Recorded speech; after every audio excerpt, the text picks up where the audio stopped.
Pessoal, mais um vídeo no canal, vídeo com informações do Flamengo, e agora eu vou responder a vocês. É possível o Tite ser demitido após a derrota vexatória do Flamengo diante do Peñarol ontem à noite para mais de 64 mil pessoas presentes no Maracanã?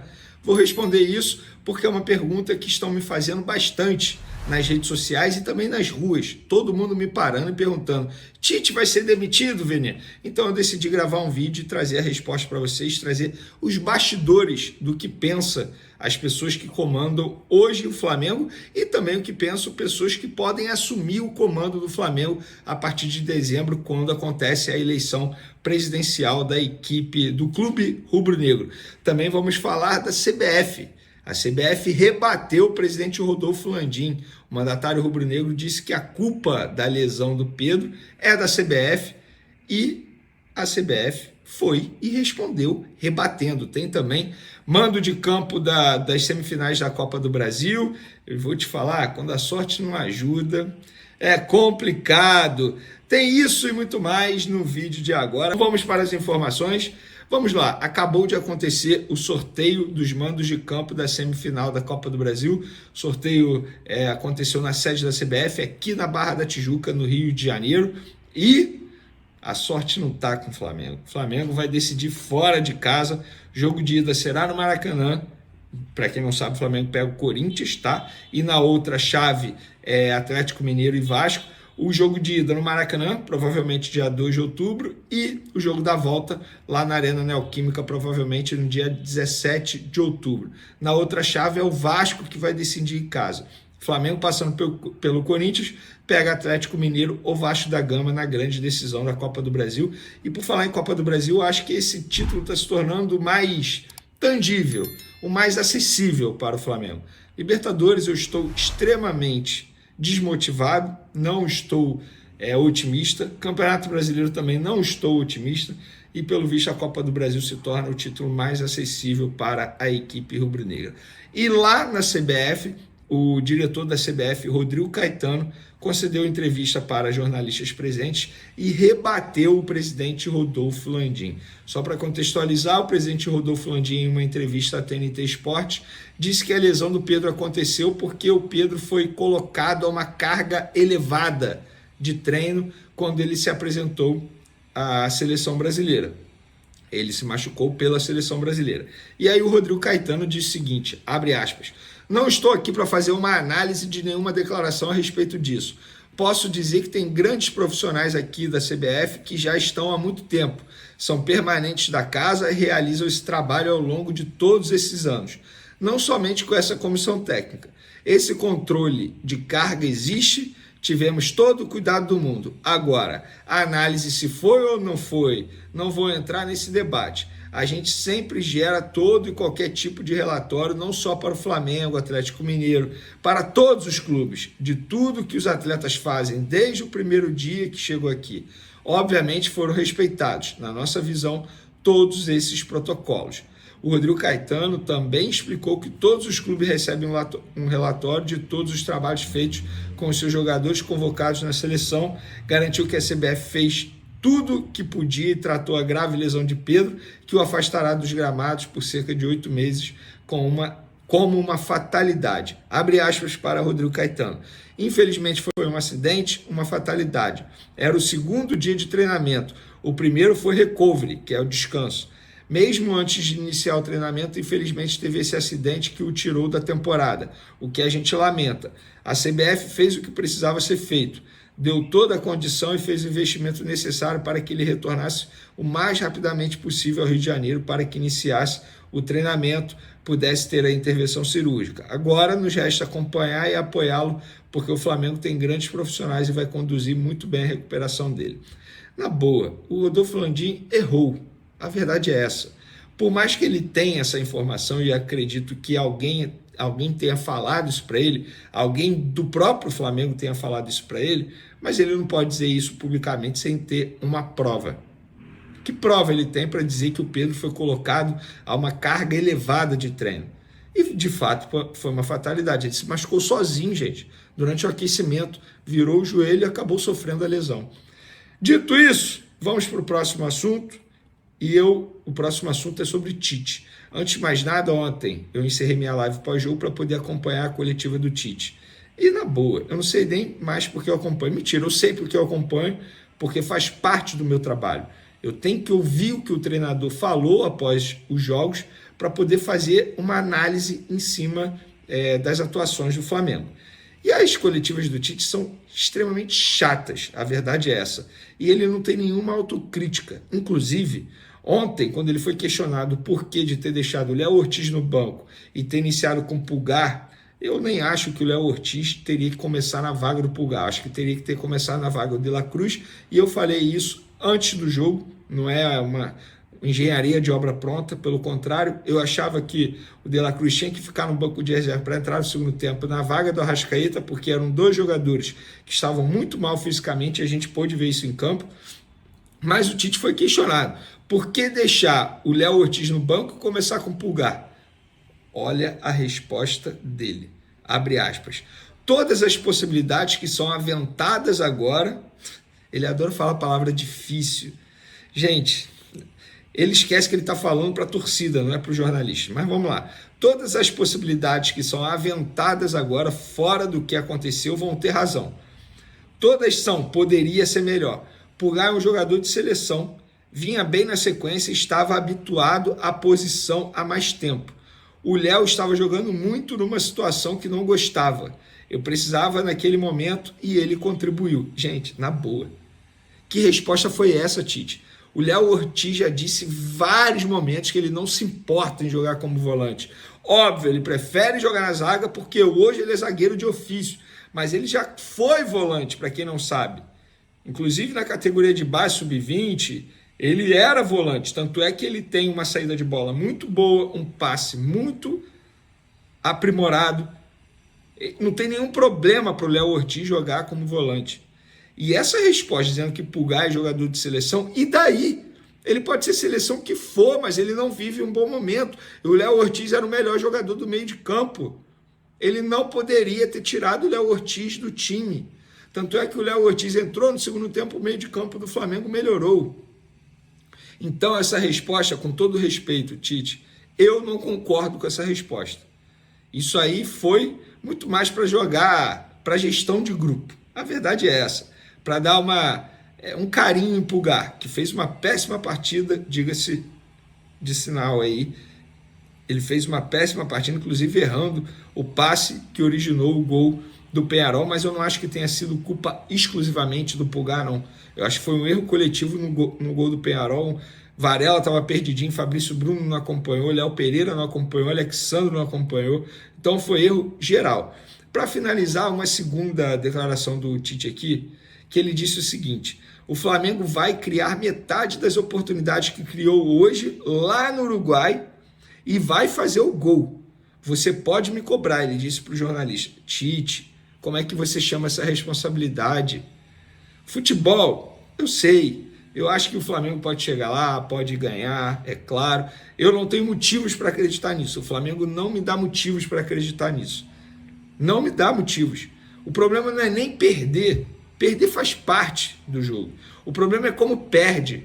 E o Flamengo vem perdendo de uma forma vexatória. Foi assim para o Corinthians, foi assim para o Peñarol. Então eu não tenho argumentos para dar para o torcedor acreditar numa reviravolta lá no Uruguai. Mas o Tite chamou essa responsabilidade e é óbvio que nós vamos cobrar. E por falar em Tite, a pergunta que mais estão me fazendo é: Tite vai ser demitido? Gente, não, o Tite não será demitido. Óbvio, se ele for eliminado na Libertadores e logo em seguida eliminado da Copa do Brasil, aí, amigo, não sei como será. Mas a intenção da diretoria não é demitir o Tite. O Tite fica até dezembro. Em 2025 ele não permanece no Flamengo. Não permanece. Eu sei disso porque as pessoas que querem comandar o Flamengo, que estão concorrendo à eleição presidencial do Flamengo, não têm a intenção de permanecer com o Tite em 2025. E eu arrisco a dizer que não é nenhum exagero imaginar o Tite pedindo o boné antes do fim da temporada. Antes de dezembro, caso o Flamengo entre numa crise ainda maior. Repito, seja eliminado na Libertadores, na Copa do Brasil e jogue mal no Campeonato Brasileiro. Agora, a diretoria atualmente não tem nenhuma intenção em demitir o Tite, até porque o contrato dele acaba em dezembro, e hoje, quem iria assumir o Flamengo hoje com um contrato até dezembro, até o fim do ano? Por que eu estou falando isso? Porque não dá para você contratar um treinador com compromisso longo, sendo que em dezembro tem eleição presidencial. Não faz o menor sentido isso. Então, gente, tem chance do Tite ser demitido? Só se acontecer o pior dos cenários. Jogar mal, perde uma sequência de jogos no Campeonato Brasileiro, é eliminar a Libertadores, é eliminar a Copa do Brasil. Agora, eu acho que na Copa do Brasil o Flamengo vai acabar até passando, o que vai dar um respiro ao técnico Tite. E quis o destino que ele pegasse o Corinthians na semifinal, o clube que ele é tratado como ídolo maior entre os treinadores.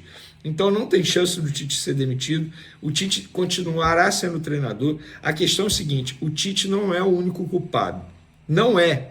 Ontem o Tite foi xingado no Maracanã, beleza. Agora, por que os torcedores também nos xingam a diretoria? Porque a diretoria também é culpada. Leia-se Marcos Braz e Rodolfo Landim. Esses dois estão muito mais preocupados com as eleições, Rodolfo Landim muito mais preocupado em tentar eleger o candidato dele da situação, que é o Rodrigo Duche, nas eleições do Flamengo, e o Marcos Braz muito mais preocupado com a candidatura dele para vereador do município do Rio de Janeiro. O Marcos Braz é um leão para fazer campanha eleitoral para ele, para vereador, mas para cobrar uma melhoria do elenco da comissão técnica é um gatinho. O time hoje é o retrato do que é a diretoria atualmente. Eles não estão ligando para futebol, eles estão muito mais preocupados em terreno para construir estádio, porque isso é uma campanha eleitoral, não deixa de ser uma campanha eleitoral, é óbvio que é, mas culpar apenas o Tite, eu acho errado. O Tite tem culpa sim, erra em escalação, erra em formação de time, erra em alteração durante os jogos, mas a diretoria também tem culpa no cartório, sim. A diretoria também tem que ser cobrada, sim. Tá bom, pessoal? Desce na penha. Penharol. Olha o VT, Flavinique. Foi ouvindo música uruguaia que os jogadores do Penharol passaram felizes pela imprensa depois da partida. O gol da vitória saiu depois de um exemplo de contra-ataque. Passes precisos em velocidade até Cabreira finalizar e superar o Rossi. Foi a senha, ainda aos 12 minutos, para a torcida pegar no pé do Pulgar, que errou no início da jogada. Nesse momento cheira um ambiente que para todo mundo é ruim. E parece que a gente está fazendo mal o nosso trabalho. A gente tomou um gol cedo, isso fez nos alterar um pouquinho na hora de terminar a jogada. Às vezes a gente se apressurou um pouco demais. O Flamengo foi em busca do empate e o Plata acertou a trave. Bruno Henrique perdeu uma chance de cabeça que não costuma desperdiçar. Era um bombardeio do Flamengo que não passava pelo goleiro Aguerre. Quando ele não defendia, a defesa uruguaia salvava. Sabemos que o que fizemos hoje não basta. E o que fizemos hoje realmente não nos trouxe a vitória. Então, se a gente quer buscar a vitória, realmente o próximo jogo tem que ser melhor. O Penharol não se limitava a defender. Com um bom toque de bola, seguia tentando aumentar a vantagem. No segundo tempo, o Flamengo não criou tantas chances claras. Pouco criativo, a melhor oportunidade veio no fim, com Bruno Henrique e Carlinhos depois do rebote. Nada que impedisse os xingamentos da torcida ao técnico Tite. Claro que dói o lado humano, mas o lado da experiência também mostra que quando tu produz bem, que são reações do torcedor, que elas são compatíveis com o amor pelo clube. Vai criar metade das oportunidades que criou hoje, vai fazer gol lá. Me cobra depois. O Penharol acaba com a invencibilidade de 5 anos e 28 jogos do Flamengo aqui no Maracanã pela Libertadores. A última derrota tinha sido justamente para o time uruguaio. O rubro-negro vai ter que ganhar o segundo jogo em Montevidéu para seguir na competição, sendo que ainda não conseguiu vencer como visitante nessa edição do campeonato. Mais um desafio para nós, praticamente o jogo da vida, o jogo do ano. O jogo da volta imprimir o ritmo que a gente conseguiu colocar aqui hoje. A gente tem que ter confiança na gente mesmo, pra gente reverter esse resultado lá. Que em Montevidéu toque música brasileira depois do confronto.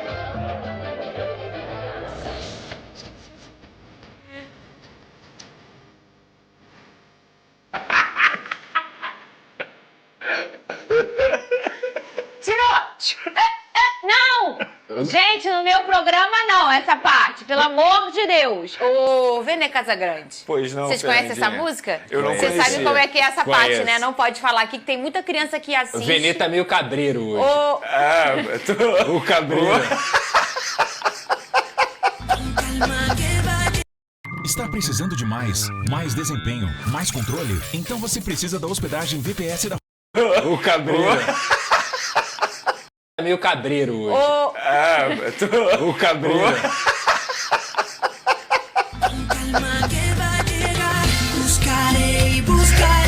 Fica cabreiro não. O que me deixa tranquilo é que ontem eu pude ouvir uma promessa do Tite que me deixou mais qual é a tranquilo. promessa? Ué, ele falou que o Flamengo lá no Uruguai vai criar menos, porém vai conseguir fazer o gol. Entendi. Ele chamou essa responsabilidade. Ô, Vene Casagrande, Ah. pode começar. Vamos lá, Fernandinha. Eu fico muito tranquilo ao criticar a escalação do técnico Tite, porque ontem mesmo aqui no programa, antes da bola rolar, antes mesmo do Flamengo divulgar de maneira oficial a escalação, eu havia dito o seguinte, que o que o Tite havia esboçado na última atividade, na minha opinião, era errado. O Léo Ortiz, o principal jogador do Flamengo nos últimos jogos, não poderia ficar no banco de reservas. E ele ficou. Ele ficou no banco para o Pulgar e para o De La Cruz. E eu colocaria o Léo Ortiz no lugar do De La Cruz por motivos que vocês puderam ver ontem na partida. O De La Cruz não estava bem fisicamente, muito pelo contrário, muito mal. Fez uma péssima exibição ontem diante do Peñarol. Eu começaria com o Léo Ortiz. Dito isso, a gente pôde ver um Flamengo dentro de campo, coletivamente e individualmente, muito abaixo. A partida que o Flamengo fez ontem contra o Peñarol foi uma vergonha. Eu, de fato, não consigo salvar nenhum jogador na atuação ontem diante dos uruguaios nessa derrota por 1-0 dentro do Maracanã para mais de 64 mil pessoas. Individualmente, todos mal, a verdade é essa. Inclusive o Pulgar errando muitos passes e coletivamente também o Flamengo, nossa senhora, foi o pior jogo do Flamengo desde a chegada do Tite. Foi muito mal o Flamengo, parecia um time nervoso, parecia um time que nunca havia jogado uma competição tão importante como é a Libertadores. Por exemplo, Pulgar e o De La Cruz, só no primeiro tempo eles erraram juntos 19 passes. Isso não é normal. O Pulgar, por exemplo, foi quem iniciou a jogada do gol do Peñarol. Ele erra um passe lá na frente. Mas culpar unicamente o Pulgar é errado na minha opinião, porque ele erra o passe lá na frente, mas se a gente for parar e analisar, o setor defensivo totalmente perdido do Flamengo. Varela perdido, Fabrício Bruno perdido, Léo Pereira perdido, o Alexandre perdido, então foi um erro coletivo no gol do Peñarol, que se inicia com o Pulgar, que, repito, fez uma péssima partida. No segundo tempo, com as alterações, o time até melhorou. O Léo Ortiz, olha, quem diria, entrou muito bem. A chegada dele no meio de campo do Flamengo fez o Flamengo evoluir, mas longe de fazer uma boa partida e até mesmo conseguir um empate. Muito pelo contrário, eu acho que o Peñarol estava muito mais próximo de conseguir o segundo gol do que o Flamengo conseguiu o gol de empate. Então, coletivamente e individualmente falando, foi uma partida terrível do Flamengo. Foi uma vergonha o que o Flamengo protagonizou ontem diante dos torcedores do Flamengo. E para finalizar, para mim, Fernandinha, o Flamengo dentro de campo é o retrato do que é o Flamengo atualmente fora de campo. Porque ontem muitos torcedores estavam xingando o Tite. Quer xingar? Beleza, pagou o ingresso, faz o que bem entender. Mas a culpa não é só do Tite. Ele errou, sim, na escalação, errou em algumas alterações, ele vem errando, acho que a comissão técnica do Flamengo está errando em algo porque a preparação física do Flamengo não é normal, o Flamengo está sempre cansado, mas a culpa não é só dele, é o retrato do que é a diretoria atualmente. A diretoria está muito mais preocupada em eleições, e eu falo no plural, porque está preocupado com a eleição do Flamengo em dezembro e tem dirigente mais preocupado também com a eleição para vereador. E eu vou falar nome, o Marcos Braz, que é VP de futebol do Flamengo. Para fazer campanha eleitoral dentro e fora do clube, é um leão. Mas para cobrar uma melhoria da comissão técnica e dos jogadores do Flamengo, é um gatinho. E a verdade é essa. O que é o Flamengo hoje dentro de campo é o retrato do que é a diretoria, que está mais preocupada com outras situações. Rodolfo Landim está muito mais preocupado em fazer uma boa campanha para o candidato dele na eleição em dezembro presidencial. O Marcos Braz está muito mais preocupado com a campanha dele para vereador. O Cacau Cota, que é diretor de Relações Externas do Flamengo, está muito mais preocupado com a campanha dele para vereador do município do Rio de Janeiro. E dentro de campo, o Flamengo só está em declínio. Ah, disputa 3 competições. Será mesmo que disputa 3 competições? Porque o Flamengo está a um pé de ser eliminado na Libertadores. Eu não consigo me apegar a nada para dizer que o Flamengo vai chegar lá no Uruguai e vai conseguir uma vitória. Não consigo. Pode conseguir? Óbvio que pode. O Flamengo tem uma camisa enorme, é Libertadores. Mas o que me faz crer que o Flamengo vai conseguir essa vitória fora de casa? Lembrando, o Flamengo não vence fora de casa na Libertadores desde 2022, ainda com Dorival Júnior, quando o Flamengo venceu por 4-0 o Vélez. De lá para cá o Flamengo não conseguiu vencer. Então como é que o Tite me vira numa entrevista coletiva, sem autocrítica nenhuma, vira pro torcedor e fala assim: eu garanto que lá a gente vai criar menos chances e a gente vai conseguir fazer o gol. Você pode me cobrar. Ele falou isso. E nós vamos cobrar. Nós teremos que cobrar. Porque, repito, eu não consigo ver o Flamengo vencendo o Peñarol fora de casa na quinta-feira que vem. Pedrosa, esse negócio aí acalma? Acalma. E é melhor entregar. Toma. Entrega pra ele, porque ele tá muito nervoso. Isso aqui é o contrário do pré-treino. É pra você ficar mais tranquilo. Deixa eu falar. Hoje eu aumentei a dose do pré-treino. Aumentou? Não precisava, era só ver o gol do Peñarol Olha ontem. aqui, ó. Eu já quero saber, eu vou com o Pedrosa agora, mas eu já quero que você vá pensando aí, ô Vene Casagrande, se existe alguma possibilidade de até o fim da temporada o Tite não ser mais o treinador do Flamengo. Não fala agora. Eu quero saber. Tem alguns torcedores pedindo, outros não pedem isso. Eu quero saber o que você acha sobre isso e se isso pode acontecer. Ô, Pedrosa, você ontem falou pra mim: Fernando, São Paulo lá no Morumbi, não sei o que. E eu falei, é claro, eu não posso desprezar a tradição do São Paulo dentro da competição, dentro da casa dele. Mas eu tenho que pensar e ser otimista com o meu time Botafogo. E eu acho que o torcedor rubro-negro também tem que ser assim. A gente está falando de um Peñarol e muita gente pode não saber, o Peñarol é um dos maiores campeões dessa competição, né? O Peñarol tem 5 Libertadores, ele é extremamente tradicional na Libertadores, né? De uma década para cá que os brasileiros estão sendo muito fortes e muitos ao mesmo tempo, mas o que a gente sempre viveu foi um brasileiro fazendo a história um tempo, depois outro brasileiro, alguns... a gente não tinha tanto espaço na Libertadores. E hoje a gente está tomando de assalto, né? Inclusive até os nossos irmãos estão bem irritados com os brasileiros porque a gente está tendo muita tradição nessa competição. Mas isso não era a realidade. O Peñarol é um desses grandes tradicionais dessa competição. Jogar lá é muito difícil, eles estão com um estádio novinho, eles estão com um time reformado, assim, bem reforçado, inclusive. Mas eu acho que o torcedor do Flamengo, ô Pedrosa, o torcedor ele não precisa trabalhar esse resultado como uma terra arrasada. É ruim perder no Maracanã demais, mas eu não acho uma tragédia. O Peñarol é um time altamente tradicional e eu não acho difícil desfazer. Você acha, Pedrosa? Acho. Eu tava tentando animar teu povo, eu tenho certeza Vene. que o Pedrosa vai concordar comigo. Fala Ele comigo. acha porque o Flamengo vem desempenhando muito mal. Lógico. É isso. Olha só, existe uma grande diferença entre o jogo que o Botafogo fez e o jogo que o Flamengo fez. O jogo que o Botafogo fez dá esperança para você ir ao Morumbi e ter totais condições de vencer o São Paulo, porque o Botafogo é um time melhor do que o São Paulo. O que eu destaquei aqui o São Paulo é um bom time, tem uma tradição imensa na Libertadores e o jogo é no Morumbi. No Morumbi, isso é muito difícil de você enfrentar. Mas é ao contrário. O Peñarol ontem enfrentou um Flamengo que não jogou absolutamente nada. O Peñarol veio ao Maracanã e jogou melhor do que o Flamengo. Teve a oportunidade de fazer 2 gols, pelo menos, no Flamengo, dentro do Maracanã, em uma atuação de pouca inspiração individual, de pouquíssima inspiração coletiva, onde o Tite erra antes e depois, porque quando eu falo isso, eu também me sinto muito confortável de falar que a gente abriu o programa ontem falando sobre o Léo Ortiz. O Léo Ortiz é o melhor volante do Flamengo, mesmo ele não sendo volante. E não é só na vaga do De La Cruz, como o Vene sugeriu, não. É na vaga do Pulgar também, que errou no primeiro gol e o Léo Ortiz está jogando mais bola do que o Pulgar. Então, a primeira coisa que o Tite fez ontem foi rasgar o discurso dele de meritocracia.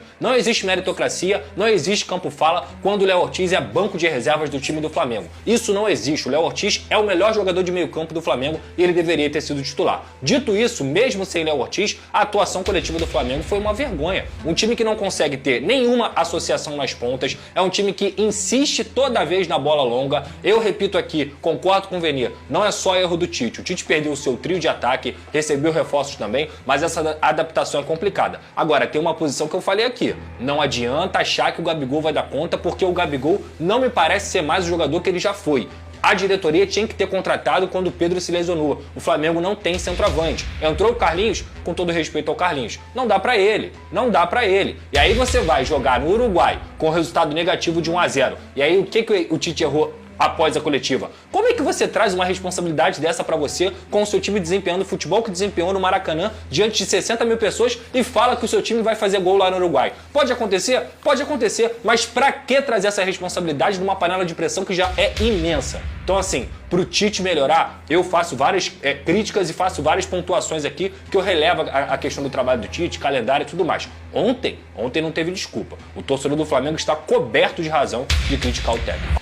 Tem essa possibilidade e você concorda com ela? Fernandinha. Do Tite terminar a temporada ou não terminar a temporada como treinador do Flamengo? Estamos falando de futebol, né? Eu acho o seguinte, se eu disser aqui na frente das câmeras que não existe essa possibilidade, eu estaria mentindo pro torcedor.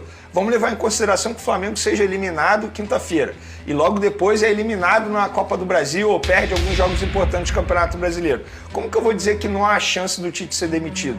Ou pode ser até mesmo ao contrário, o Tite virar e entender que ele não consegue mais fazer um bom trabalho, pedir o boné e se despedir, porque o contrato dele é até dezembro. O que eu garanto pra você é, o Tite não fica em 2025. Isso eu garanto pra você. Você garante isso, Benito? Independentemente de quem ganhar a eleição. Mesmo se for campeão. Mesmo se for campeão, ele não fica em 2025. São fatos. Mas por quê? Porque ele não quer ou porque o Flamengo não quer? Boa pergunta sua e eu vou te responder. Pelo que eu sei, nos bastidores, as duas chapas favoritas não têm interesse em ficar com o Tite em 2025. Sim. Então é pelo lado do Flamengo. Então, mas, obviamente, a gente está em setembro. Vai chegar em dezembro, a eleição vai acontecer e lá vai ter essa avaliação, digamos assim. Mas, desempenhando desse jeito, a tendência é mesmo que eles não mudem de ideia, né? Porque, assim, por muito menos, a atual diretoria não quis a permanência do Dorival Júnior, que foi campeão da Copa do Brasil e da Libertadores. Como é que eles vão querer também a permanência do Tite? Não faz sentido mesmo, né? Ô, Vene, você concorda em uma demissão do Tite agora, nesse momento? Não, nesse momento Perfeito. eu não sou a favor. Já sabia a resposta de eu você. não sou a favor da demissão do Tite, embora a torcida organizada, a mais tradicional do Flamengo, esteja aí fazendo campanha para a saída do Tite e a permanência do Felipe Luiz como interino até dezembro. Eu não sou a favor disso. Sabe por que eu não sou a favor? Te respondendo.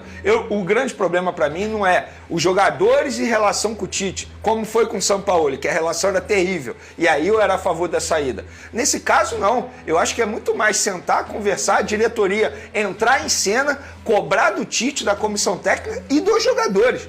Porque os jogadores também têm culpa nessa história. A culpa não é só do treinador. Olha como o jogador está desempenhando dentro de campo. Por exemplo, contra o Vasco. A culpa foi do Tite? Eu defendi o Tite. O Flamengo criou várias oportunidades. A culpa foi dos jogadores. Mas... também teve o Coutinho. Ih, ele tá ali, ó. Mas te respondendo tá falando... de maneira sucinta, eu não sou a favor da saída do Tite agora, não. Eu já sei sua resposta, mas eu sou paga pra perguntar. E eu tenho que ser rápido, que a gente vai agora pro Botafogo e Fluminense. Você concorda em demitir o Tite? Lógico eu já sabia. que não. Eu já sabia. É óbvio que não. Vai trazer quem? Não, eu também. Alguém vai chegar e vai melhorar o desempenho do Flamengo? Com 2 meses de temporada faltando? Pra mim, isso é uma ideia completamente fora do normal. E esse é um dos poucos assuntos que a gente pensa igual, né? Essa coisa de sair derrubando o treinador, a gente geralmente pensa desse jeito, também não sou a favor. Médico responsável pela cirurgia no atacante Pedro, Dr. Luiz Antônio Vieira, trouxe boas notícias para a torcida do Flamengo, afirmando que a recuperação do jogador está evoluindo de forma satisfatória. Pedro passou por uma cirurgia para reconstruir o ligamento cruzado anterior do joelho esquerdo, similar ao que havia realizado no joelho direito em 2018. No entanto, dessa vez, o menisco não foi afetado, o que aumenta as chances de uma recuperação mais rápida e eficiente, segundo o especialista. Além disso, o médico afirmou que o atacante tem vantagens físicas, como um tendão patelar mais largo, o que auxilia no processo de recuperação. Em entrevista, o Dr. Vieira detalhou o procedimento realizado, explicando que além da reconstrução do ligamento, foi adicionado um cinto de segurança no joelho de Pedro. Esse reforço, feito com material sintético, protege a articulação contra movimentos bruscos, reduzindo o risco de novas lesões. O médico elogiou o comprometimento do jogador com a reabilitação, destacando que ele segue todas as recomendações, o que contribui para a ausência de dores significativas e a rápida cicatrização. Além disso, Pedro já iniciou o processo de fisioterapia em casa, com exercícios leves. Comparando a lesão de 2024 com a de 2018, o médico afirmou que a atual recuperação deve ser mais tranquila, já que o menisco não foi comprometido. Sem a necessidade de restrições tão rigorosas quanto em 2018, Pedro já apresenta ótima mobilidade no joelho operado. O Dr. Vieira também destacou a importância de esticar bem o joelho durante o pós-operatório para garantir uma recuperação completa e minimizar desconfortos futuros. A recuperação de Pedro está em um estágio inicial, mas com boas perspectivas, já que ele está respondendo bem aos primeiros tratamentos e cuidados. Em relação aos próximos passos, a fase inicial de controle da dor está sendo bem sucedida, com Pedro apresentando pouquíssimos incômodos. O foco agora é intensificar a fisioterapia para fortalecer a musculatura e retomar a mobilidade plena.